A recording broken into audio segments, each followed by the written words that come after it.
In the ancient kingdom of Olo Amara, power did not just sit on the throne, it moved, it shifted, it betrayed. People used to say the crown in that kingdom had a spirit of its own. It didn't just rest on a head, it waited.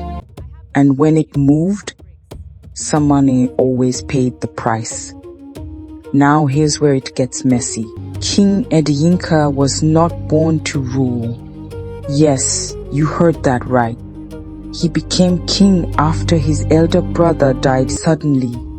Too suddenly, if you ask the elders who still whisper at night. But nobody questioned it because power has a way of silencing truth.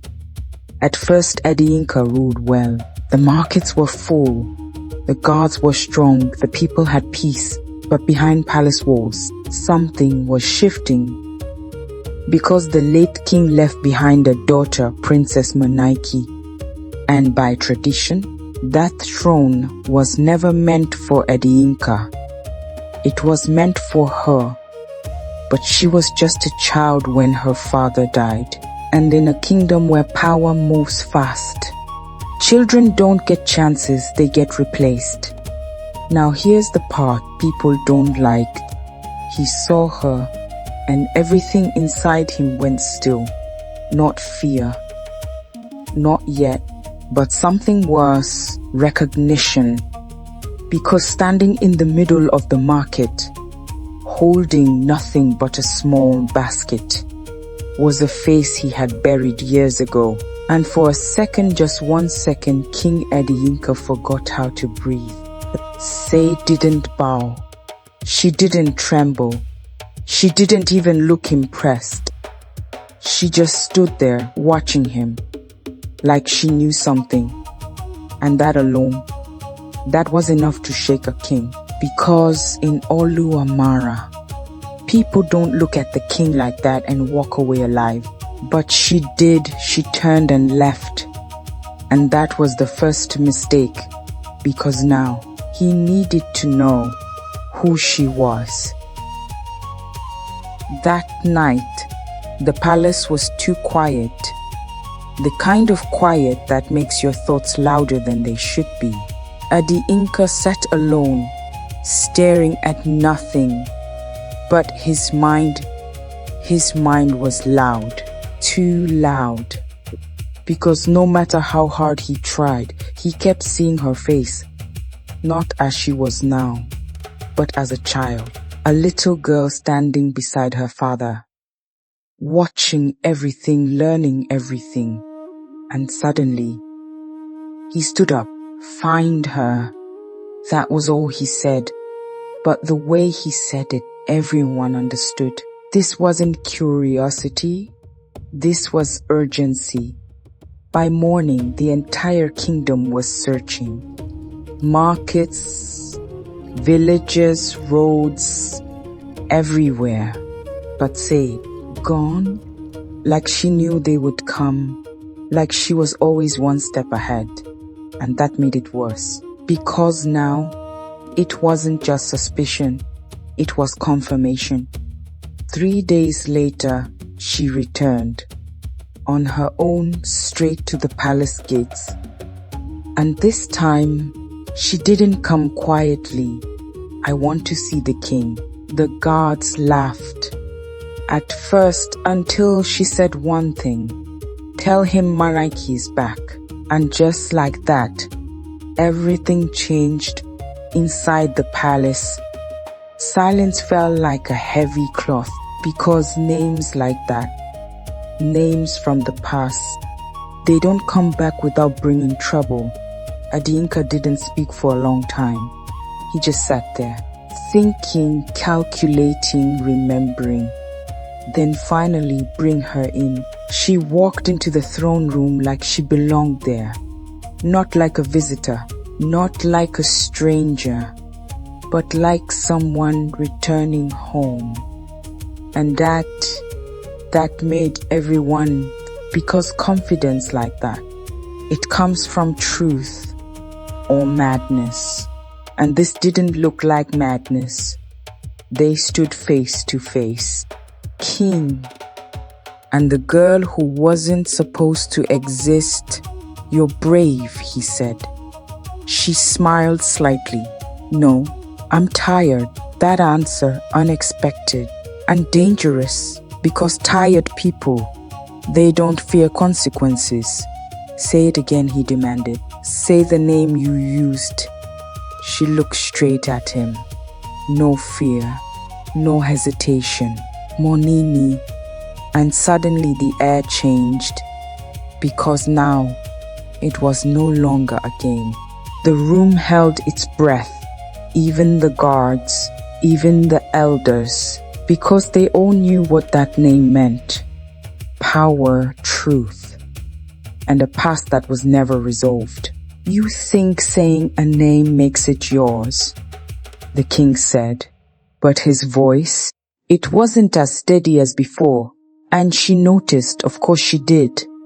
I don't think, she replied calmly. I remember. That word, remember. It hit differently, because if she remembered, then she knew, and if she knew, then everything was at risk. The king laughed, but it was forced, sharp, defensive. Then tell me, he said, if you remember so much, tell me what happened that night. And for the first time, she stepped closer, slow, deliberate. And then she said it. You didn't mean to kill him. Silence. Heavy, dangerous. Because that wasn't an accusation. That was knowledge. You were only supposed to take the throne, she continued. But he fought back. The guard shifted, uncomfortable. The elders looked away.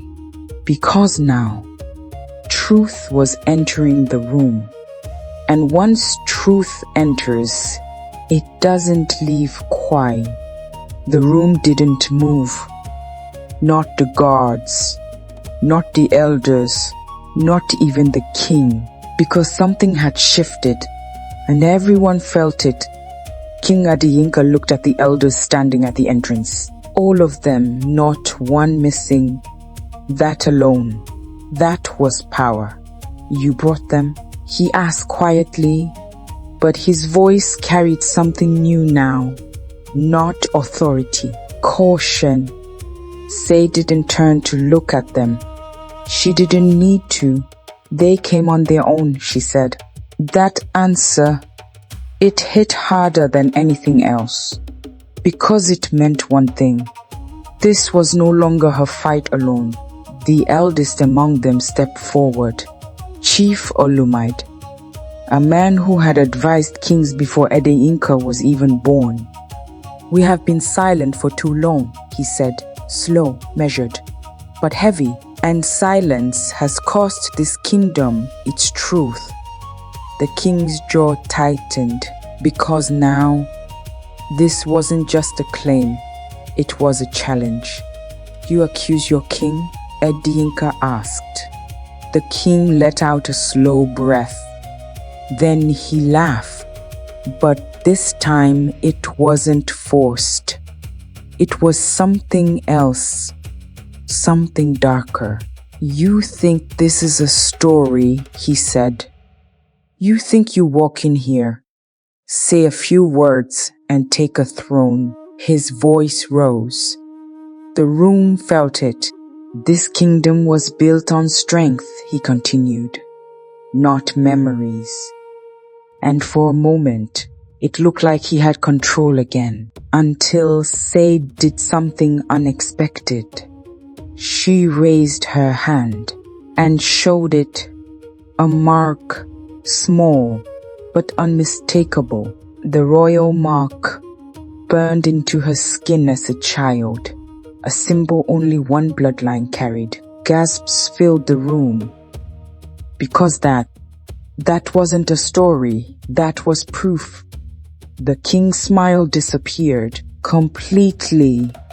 For the first time, fear entered, but instead of stepping back, he stepped forward, slow, careful, dangerous. Marks can be copied, he said quietly. But even he didn't sound convinced. Said held his gaze, then said something that froze the entire room. Then say it. His eyes narrowed. Say how you got yours. Silence. Dead silence. Because now, it wasn't about her anymore. It was about him. And everyone knew it. The elders didn't move. The guards didn't breathe. Because this moment would decide everything. The king looked around. At the people, at the elders, at the guards. And for the first time in years, he saw doubt, not fear, not loyalty, doubt. And that was more dangerous than any weapon. So he made a choice, a fast one, a desperate one. Seize her. The command cut through the room, sharp, final. The guards hesitated, just for a second. But that second was everything, because before they could move, the elders stepped forward. All of them.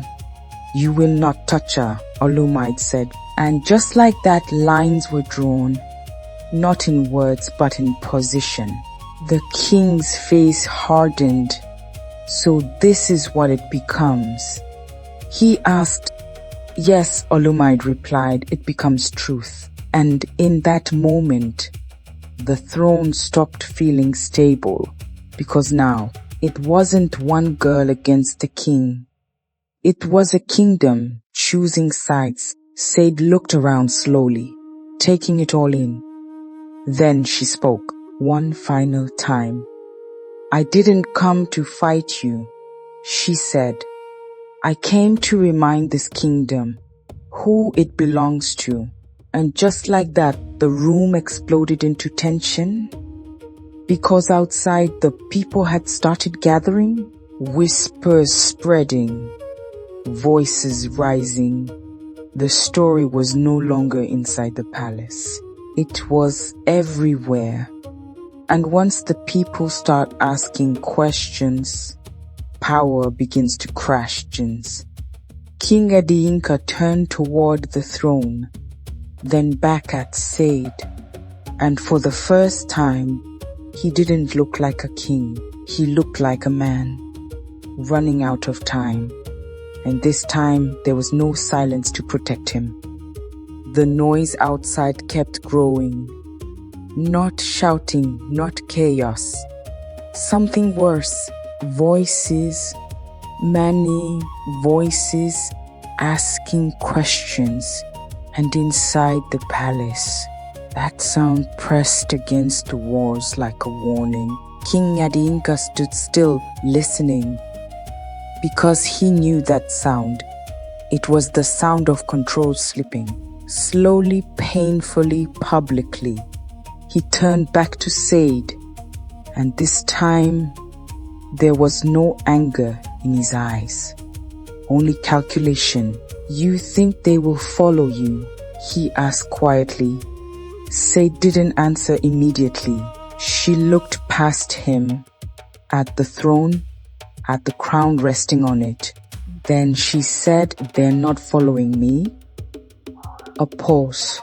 They're following the truth. And that hit differently.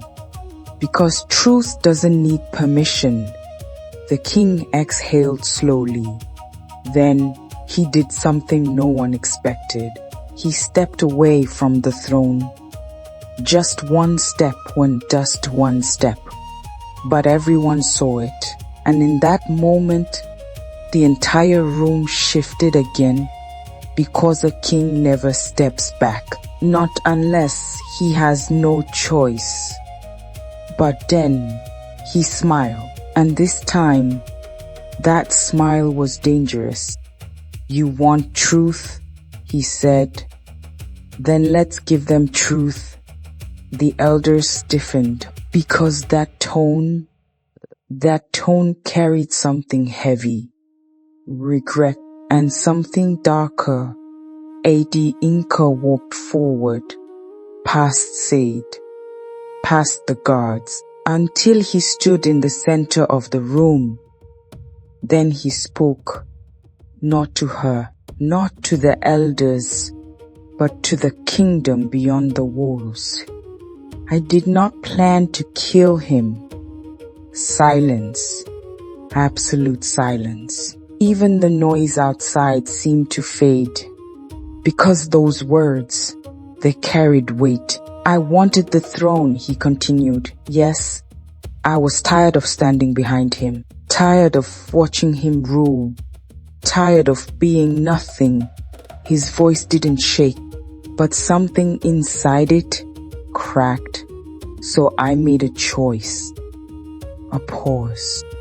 And that choice became a mistake.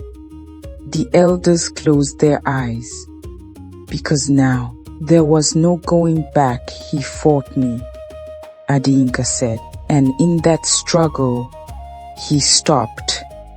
Just for a second, he died. The truth landed heavy, final. Say didn't move, didn't speak, because this was what she came for. But the king wasn't done. I looked at her. He said softly, at the child who saw everything. Now his eyes found Said, and I made another choice. Silence. Tighter now. I let her live. A ripple moved through the room, because that wasn't what they expected. I told myself it was mercy, he continued, but truth. He shook his head slowly. It was fear.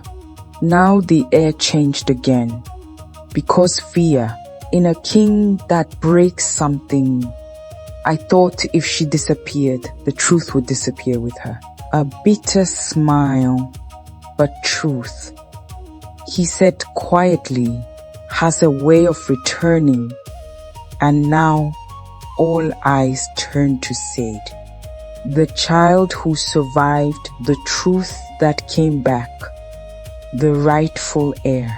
Outside, the voices grew louder again, because now the kingdom was hearing it, not rumors, not whispers, truths.